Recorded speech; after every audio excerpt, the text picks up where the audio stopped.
What's up, guys? Welcome to my shop, aka South Slopes. This is my detached shop right here at home. It's been a work in progress for the last few years, ever since I moved into this property. And this is a shop tour where I'm gonna take you guys around, show you a little bit of everything I have inside here, and share some stories with you guys. So where to start? Man, there's a lot going on in here. It's getting pretty busy, but we're just gonna start on one end of the shop and kind of walk you through and share some of my favorite antlers with you guys, some of my favorite mounts with you guys, and some of my future plans on what to do with this place, and then maybe what to do next once I fill it up. So the shop has been dubbed the name South Slopes, and Jordan Harbertson kind of named the place. And I think he kind of came up with that name because the big attraction in here is my shed antler collection. I have been hunting shed antlers ever since I was about 12 years old. And the funny thing with shed hunting is we find a lot of the shed antlers on the South Slopes. So Jordan kind of dubbed this name South Slopes, and we were working on it from start to finish. And it's kind of carried that name ever since. When I moved into the property, this shop was already here. It is a 20 by 30 foot shop that is detached from the house.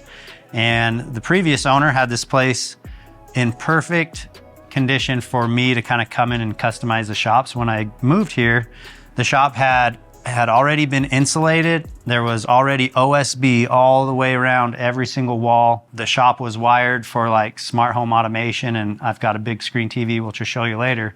But it was in a perfect stage for me to come in here and kind of customize it and build it out to my dreams. I've always wanted a place to display my mounts, to display some of my shed antlers, and now I finally have a place to show it off and share it with others, including you guys at home who maybe are not familiar with the build. We're gonna kind of walk through it start to finish. So the build really started out with the epoxy floor with the Hush logo, and Hard Rock Concrete Coatings did the entire floor, so huge shout out to them. And then I started with the barnwood sidewalls, which was dang expensive, all that barnwood. So I decided to wrap it with two walls.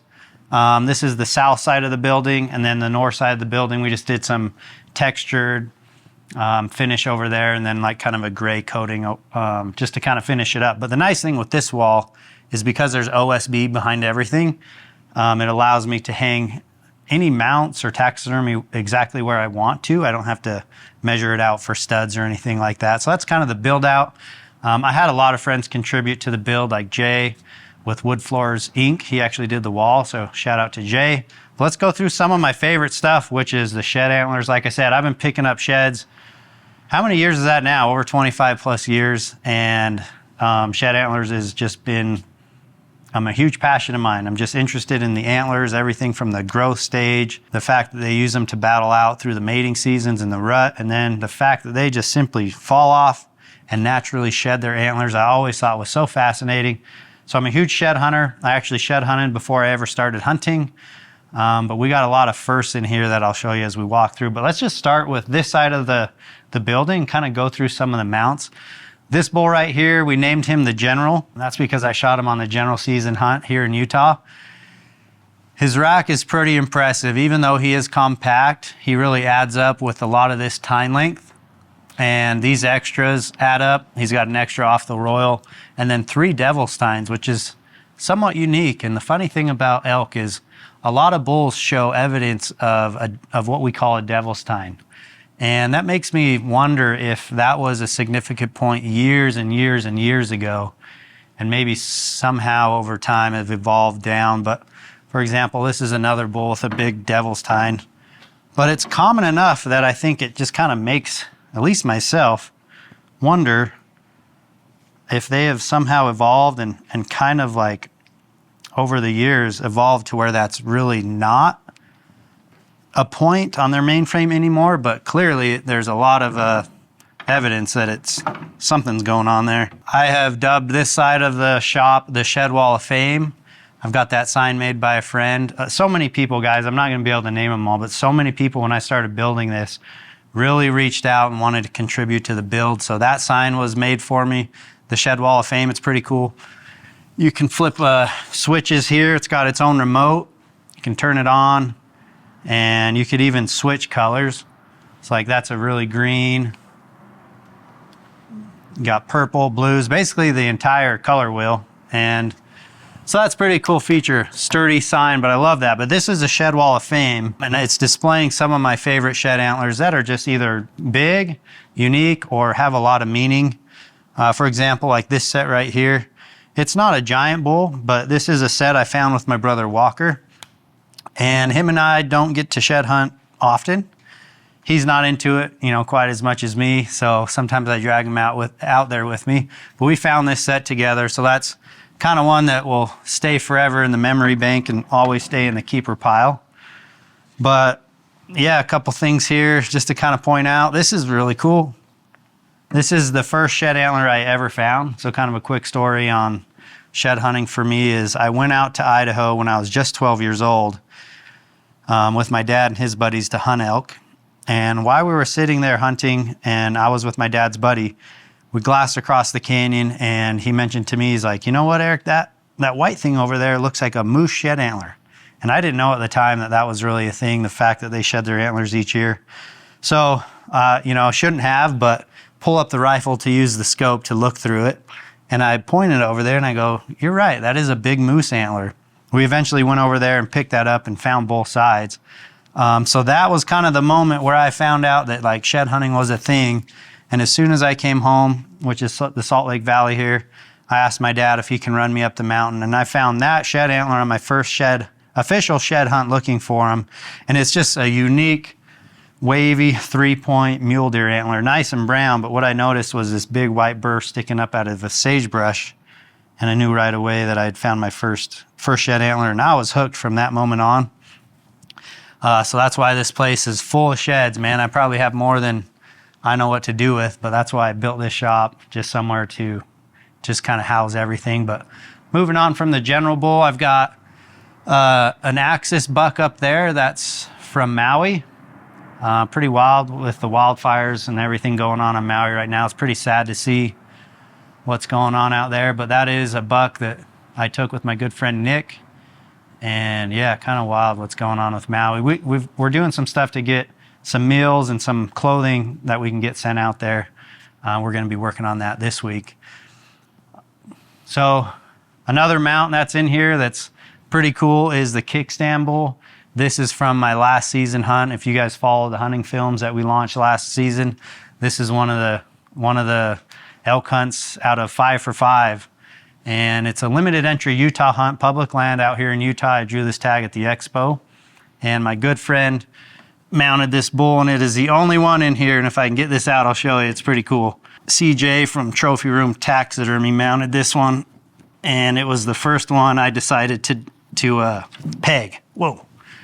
So it's pretty neat that those guys, the taxidermists nowadays, can measure your bull, measure your rack, and remove them from the skull plate, and then mount them in a way that represents exactly how they were on the ground. Now, this wouldn't be official if you were gonna like try to put an animal into like a record book, but I don't really give a dang about record books. This guy's far from it. So it's pegged, which is kind of nice for moving it to and from the expo and even around the shop at times.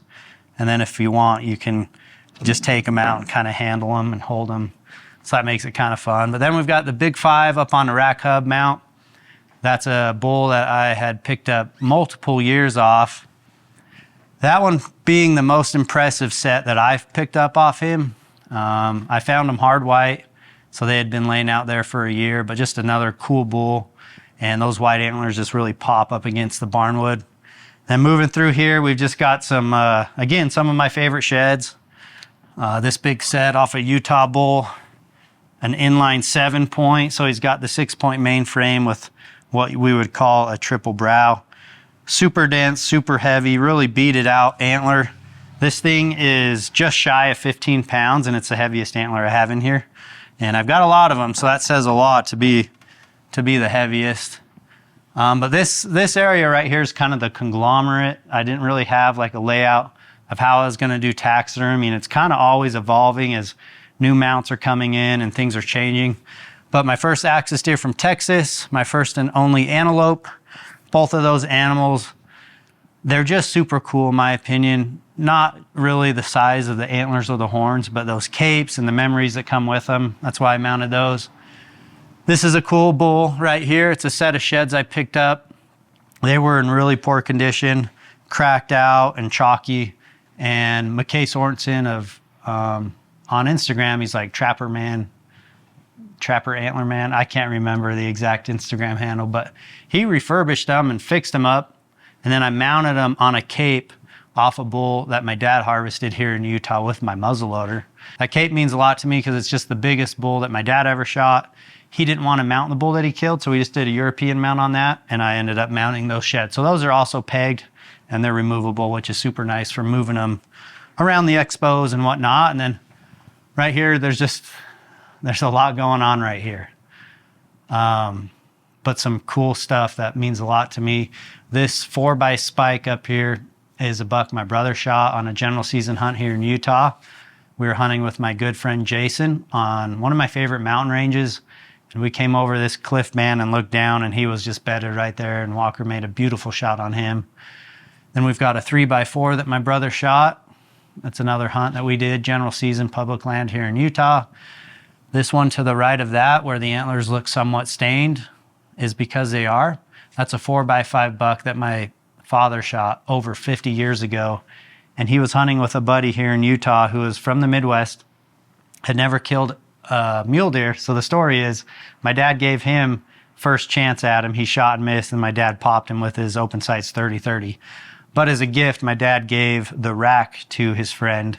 And that rack was hanging up in an automotive shop for years and years. And somehow my dad reconnected with him within the last 10 years. And he kind of mentioned to the gentleman that his son, myself, was a big antler collector. And he gifted those antlers back to my dad, which then gifted them to me. And as soon as I pulled them out of that box, I knew that was the 4x5 that my dad had spoke so many stories about over the campfires and over the years of hunting. So I gifted him a mount. That cape came off a friend's deer here in Utah on the extended archery hunt. So I had that cape and those antlers mounted on that for my dad.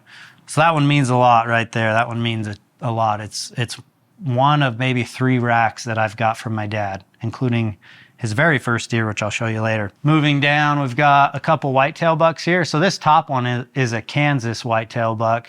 In my opinion, a dream whitetail. Nice mainframe with the trash, with the extras. And I shot that on a hunt where I was invited with the guys from Stealthcam. They invited us out on a hunt.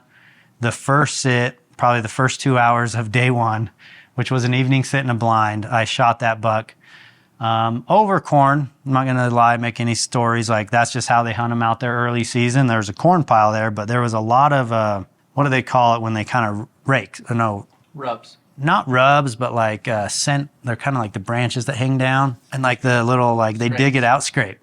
Kind of a scrape. And he came in and he got like a nibble of the corn, but then he really moved to the scrape, and I shot him with a bow. And it's kind of funny because that's like a dream whitetail, but the fact that I didn't put a lot of the effort into killing him, scouting him, or finding him, I kind of forget about him, to be honest. But the video's on our YouTube channel. It was still an amazing experience with B-Mac and Casey and Logan. But just out of complete transparency and honesty, like, it doesn't have the same memories and meaning as some of these other animals I worked so hard for. But a great buck nonetheless, super grateful to go out there and hunt. This is a Texas deer. I shot that freak out in Texas. My dad was on that hunt. That was kind of the father and son hunt that we did with Hush. That's on the channel as well. Then moving over here, so this workspace, the idea of this space was just to kind of be my office. I would come out here and edit videos. And at first I did that quite a bit, but I'm just over time learning that like the Wi-Fi service was so poor. I just didn't enjoy working out here. It kind of became a frustration more than anything. So the workspace is kind of crunched down into this little corner, but it's one of my favorite spots because it's the first thing you really see when you walk in from the man door, because I got my 2 favorite bull elk here. This one in the corner is the fire bull. Shot that bull in 2013 with a bow. That was a limited entry hunt on public land. If you guys haven't seen the fire bull, I just like invite you to go check it out. It's on our channel. Great video. And sometimes I look back at that video and just look at myself like, man, I seem so young. It was 10 years ago this September, which kind of is a cool thing. This is a sketch that was done by Eduardo Alvarez. He reached out and said he had a gift for my shop. And I didn't think much of it. I knew he's an artist, and I just gave him my address, and he sent me, that is the original pencil sketch that he drew of the fire bull. And if you look close, like I'm kind of in the back in the pine trees, which is very, very similar to what it looked like when I hunted him. And you can see he's tearing out of the field and he's got the arrow in him. And that represents that moment that I connected on that bull for the second time, which was ultimately the one that killed him. Fun fact, we are working with Eduardo at this moment to release like a 10-year anniversary series of Hush apparel. And it's all inspired by the video. So new art and new apparel, hats, stickers, hoodies, etc. Those are going to be dropping on the website soon. So huge shout out to Eduardo for gifting me that. He never wanted anything in return, and that was years ago. And we're just now starting to establish like more of a business to business relationship, and having him draw up some designs for our apparel. So pretty cool storyline right there. But this over here, this bull is called the Elbows Deep bull. This was another hunt that I shared with Jordan Harbertson. It's an Idaho archery bull. And the reason it was elbows deep, because the moment Jordan walked up to it, he noticed the giant royals, and he kind of just came up to the bull and he set his elbow on the main beam right there. And he said, dude, that royal is elbows deep. So that name kind of stuck with that bull. Just one of those stories that just proves that persistence and really just staying positive and staying out in the field can eventually put you in a position to shoot the biggest bull of your lifetime. So for those who are interested, just to kind of compare these two bulls, these are the biggest bulls I've ever shot, both with archery. The fire bull is kind of a 5x6 mainframe with some extras, and he scores right around 394. This bull is a straight 6 mainframe with a little inline on the main beam right past his fifth on the left side. And he's a little broken up, but he's just shy of 385. So two giant bulls, both of them with completely different looks. Some arguably say that Elbows Deep has got a prettier mainframe than Fire Bull, and you put those two bulls together, you really would have to choose like which look you like better. The heavy mass kind of freak lopsided bull, or the super pretty typical. This space right here is kind of shrunken up over time, like I said, as the shed stack is kind of moved in. We've kind of condensed this area, but we're kind of starting to think that maybe we should pull it out, because this space has been dedicated to shooting and recording the Hush podcast here in the shop, which has been super fun. Sometimes we'll get the big screen TV up on there and we can do replays. We could do, you know, more detailed podcasts and kind of go over some of the untold hunt stories right here in the shop. And when Matt gets everything set up, the lighting and everything makes it really attractive for those who like to view our podcast on the YouTube platform. So the TV is just fun. There's speakers built out in the ceiling of this, so it's got a little nice audio system out here. And if I'm just hanging out, I'll sometimes just put Pandora music on in the ceiling and hang out and clean and, you know, pretty much reorganize these antlers is kind of the thing I do out here. So when I started building out this wall, I knew that it was going to be dedicated to mule deer. And it took me a long time to level all these mule deer. And I was really more focused on their eyes and their nose somewhat being level. And then the racks would just, you know, the racks would fall where they would fall. And that took a lot of, you know, screwing in a screw, hanging it, seeing if I liked it or not, and just kind of moving it from there. So we've got 6 bucks up here, and from the left to right, we've got my Colorado 4-season deer. This was part of one of our Colorado semi-live series, which is a fan favorite on the channel. And I still get comments, you know, wishing people wishing that I would bring that back and Hush would bring that back. So semi-live series, God, we got to figure out how to do that again, because it was a big part of our channel. That's my biggest buck to date. This is a nice buck, also shot in Colorado with a rifle, a nice 4-point frame, like a very classic mule deer look. Tiny cheater on the one side and some decent eye guards. And then the next one in has been named the Dirty 30 buck. So that was a hunt that Casey and I shared together. It was the last day of the hunt. We decided to split up, and we both tagged out on the last day. And lucky for me, on my way out of this canyon, thinking that the hunt was over, some hunters that were across from me that were hiking on the skyline spooked this deer out of a thick patch of pine trees. the deer was headed straight downhill. As he was going downhill, getting closer and closer to me, I had just enough time to see that it was a nice mature buck, rest my rifle on my backpack with a very steep downhill shot, and dropped him with one shot. And he just turned out to be a really cool frame. And if you study the frame, he's kind of got the 4-point frame of a mule deer and then some giant daggers out the back. So well over 30 inches, definitely a cool buck, one of my personal favorites. And then over here we got couple of my brother's bucks. So this one, the next buck being a general season rifle hunt, a great mid 160s deer, in my opinion, just a great representation of a mule deer rack. Nice eye guards, you know, good all around forks, not crazy wide, but another hunt I shared with my brother. I got another Colorado deer, another classic 4-point frame. And then this one over here in the corner is a muzzleloader deer that my brother shot. And we scouted all summer. I found this deer in the velvet. I knew he was in the area and as a resident deer. And we just pounded and pounded that area until I turned him up. He had moved a couple canyons to the west of where I filmed him in the summer scouting.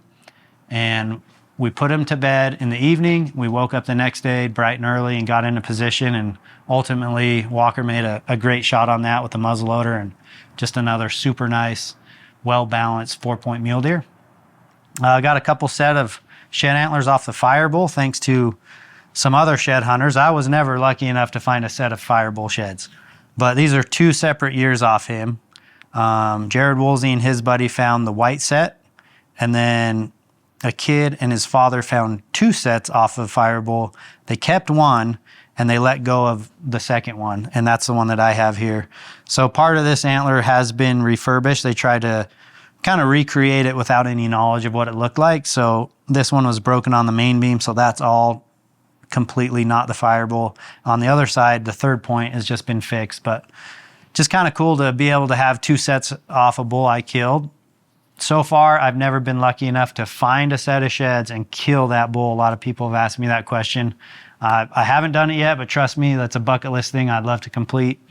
And then this is the wall that started out as all European mounts, but I have since had to make room for this shoulder mount, which is killer. Like, the more I look at that cape and how pretty his neck is, I just appreciate that bull's cape. He's a 290 bull, but it's the first bull that I shot out of a tree saddle.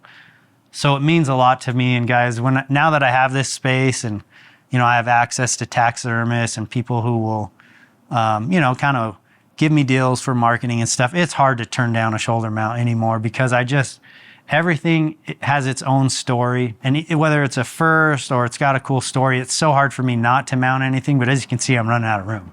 So maybe the next shop garage is gonna have to be like 3 times as big as this. And this was another gift. It's the American flag hanging vertically, obviously.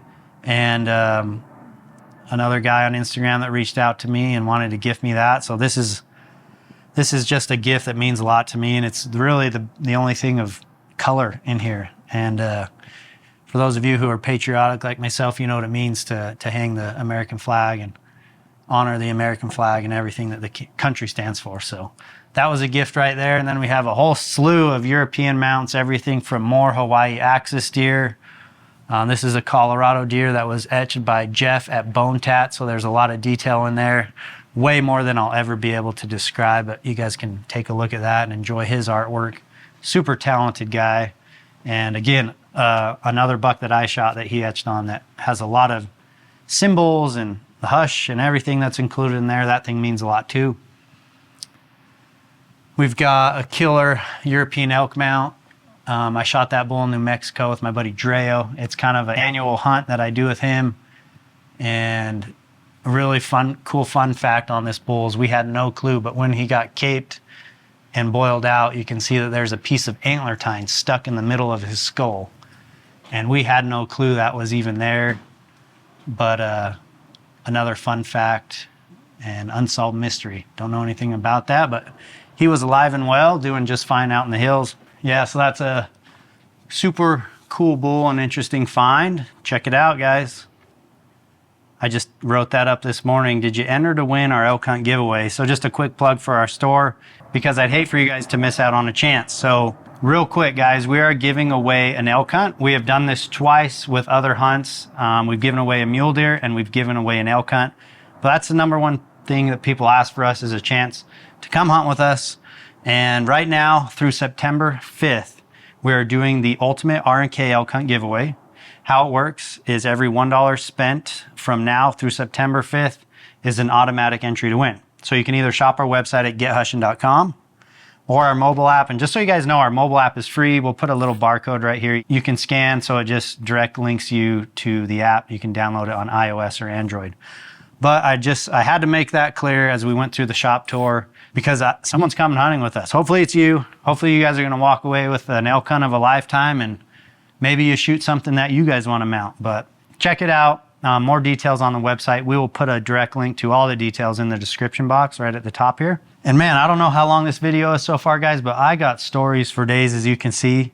We're just gonna show you the rest of the garage and just kind of highlight some of my favorite antlers, because even though it's a big mess here, I can kind of point out some of my favorites. But these three bulls right here, they all have different stories. So this one is New Mexico, another hunt with Dreo. This hunt also included Jordan Harbison and my friend Ben, AKA Shed Crazy. I'm sure you guys know him on Instagram and YouTube. And the number one thing that people ask when they're in here, probably besides the fire bull, is why is there a stick in that? So fun fact on that, we shot this bull in a hellhole.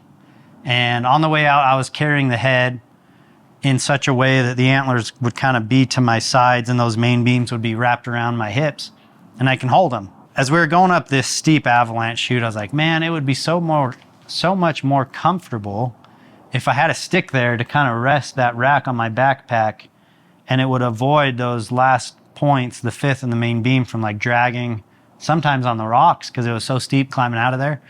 So Shed Crazy got out a knife and just started hacking away at this downed aspen tree. Ultimately got that branch off of there.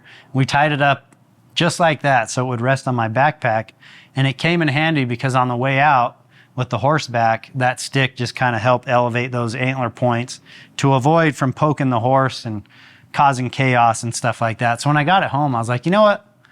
I'm gonna mount that thing with it on there. I think I mentioned that up on the mountain. So I decided to keep it that way. So just another sentimental thing that really reminds me about that hunt with those guys. This is a bull that I found dead in Utah. And when you find dead heads in Utah, you can't just take them. Some states are that way, but not Utah. So I reported it to Fish and Game. He came out and did his investigation. It took some time, man, and I was sweating bullets just hoping that somebody wouldn't find that thing on the mountain and obviously walk away with it. But because I did the right thing and I contacted Fish and Game, and then I sent in an email request requesting that I keep the dead head.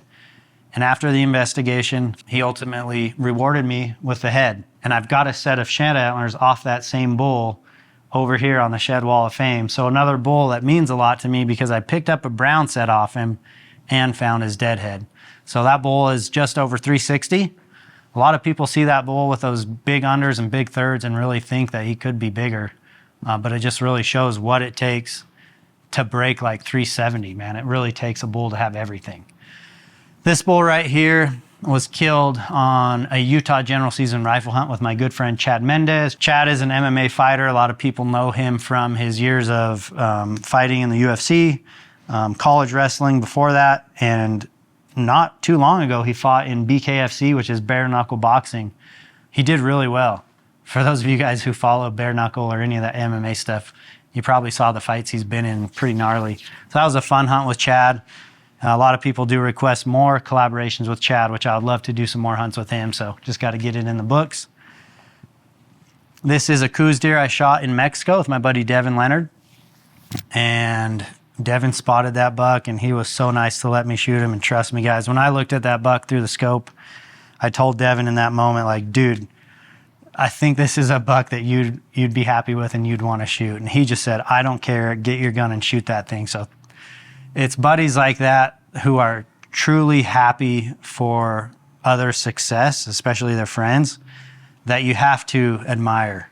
And his excitement for me when I shot him and dropped him was I mean, scale of 1 to 10, it was like a level 12. So I really enjoyed that hunt. Hopefully get a chance to hunt coos deer with Devin again. And then this is kind of this year's shed stack. I've kind of made it a goal the last, I don't know, maybe even 3 seasons, at least 2, to find 100 shed antlers in a year. I mainly focus on elk, and I was really only counting the antlers that I took home and not the things that I would, find like old chalk and leave behind. And I haven't got it. I have not, like one year was in the 80s, and the other year, I think this one might have been more in the 60s, 70s. But this is a stack of shed antlers all from this year, including all the browns, all the whites, some chalk, some deer skulls, and some mule deer sheds. This one being the best one of the year, which I don't ever focus on mule deer, but that is the best mule deer shed I found in the 2023 spring, and never could match them up. But that's this year's stack. It's kind of fun for me to just have a visual of what I find in the year. So eventually this is all going to migrate into the big stack, which is kind of this and this, a mixture of elk European mounts, Colorado archery bull from last year, New Mexico bull from our Hushlife, the movie, the very first movie that we ever uploaded onto the YouTube channel, one of our most viewed videos. So this is kind of like the donkey bull, we call him. Really funny, lopsided bull. Then we have some other of the fan favorites in here, including the chainsaw bull, which is a deadhead I found in Utah I was able to recover. This is the stack of moose palms. This is not all of them, but this is most of the moose palms that we shipped back from Alaska to Salt Lake. That was a headache. They lost our box. The boxes fell apart. Antlers were just a big mess, but luckily Alaska Air pulled through, and we got all like 25 antlers back to Salt Lake. So Nathan and I went on that trip. It was kind of a bucket list trip. And, of course, most of the things I'm pointing out are videos on the channel as well. So if you ever like see something you like or see something you really gravitate to, search our YouTube channel. You can usually find that kind of stuff. So this is a display wall that we originally built. My buddy Mike Hansen built this to be a display in the local Shills outlet store here in Sandy, Utah. And it was there for quite some time. It got a lot of attention, and the idea is that we would build a display that kind of resembled this shop. So we took the barnwood look from here, put it into our display. Shills decorated it very nice with Hush apparel and hats and everything. But since then, we decided to pull that out. We actually used this at the Hunt Expo this year, and it made a great display of all our animals. Some of the stuff that Matt found, some of the animals Logan killed, Casey, Brian, all of us. And that was a huge attraction at the expo. So then we had this giant barnwood display and nowhere to put it. And I'll promise you guys, that thing is big and it is heavy. And it does kind of create a barrier, and block some of the visuals from coming in from the man door, or not the man door, but the garage door. But I wanted to put it to use. It's definitely no way I'd ever scrap something like that. It's a cool piece. So it's kind of the shed antler cage. So this is a big mixture of what I call the keeper pile. So from about here over is all keeper antlers that I have found. Some of them are from friends. Don't get me wrong. I'd say about 95% of this is antlers I've picked up. Some of it is gifts. Some of it is matched to antlers that people have, given me. It includes this giant European mount. This is a bull that came off the San Carlos.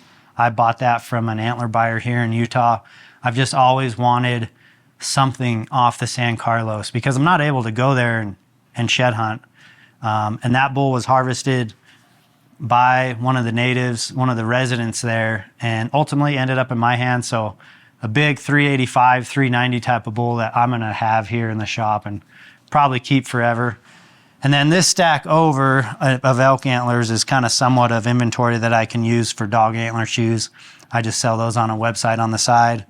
This stack of skull plates and European mounts is a mixed bag. A lot of deadheads I've found and recovered. Some of the animals that I've killed, some whitetail I've killed, some mule deer that have been gifted to me. Like this, some of this stuff goes back from being a 13-year-old boy here in Utah, running around the neighborhood during hunting season, seeing that somebody had a rack on the side of their house and knocking on their door and asking if I can have it.